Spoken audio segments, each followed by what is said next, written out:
So, ito na naman tayo mga lodi sa panibagong fake news na kumakalat at marami nga po nagtatanong nito sa atin kung totoo nga daw ba. So, kapag ka daw po, si Insight lang ang nakalagay sa ating post or Insight unavailable, ibig sabihin daw, may violation daw po yung ating mga post. Ang dapat daw po na nakalagay is si Insight and ads para daw po magkaroon ng ads yung ating mga video. Susmi naman. So, ayan po mga Lodino, yung another kalokohan na naman nila na hindi natin alam kung saan nakita. Okay? So, mga Lodi, hindi po dyan ang basihan kung may violation ng ating video. Okay? Ang ating mga pinopost.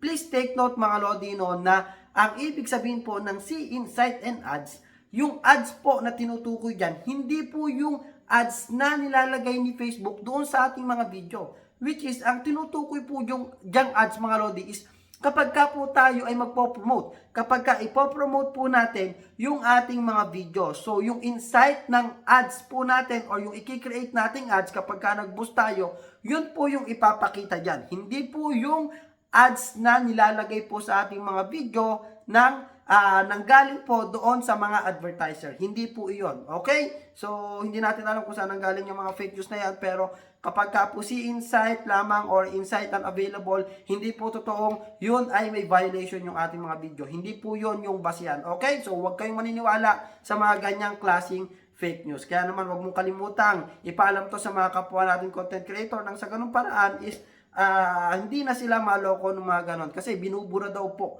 ng mga other content creator kapag ka ganon yung lumalabas dahil naniwala nga po sila. Okay?